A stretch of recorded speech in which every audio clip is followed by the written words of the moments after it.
Replacing old weather stripping on an exterior door is a low-budget home improvement project that can lower your utility bill.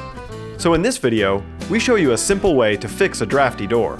The tools that you may need for this project are new weather stripping, measuring tape, scissors or a utility knife, a dry cloth or paintbrush, a scraper, and pliers. First, remove the old weather stripping.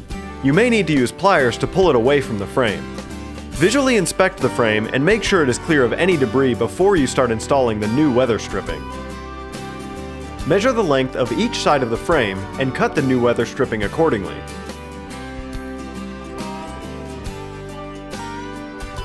Two common types of weather stripping are vinyl clad with a spline and self-adhesive foam.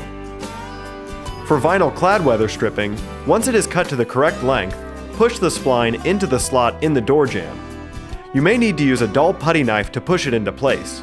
If you're using the self-adhesive foam weather stripping, carefully remove the adhesive backing and firmly push the weather stripping onto the door jamb.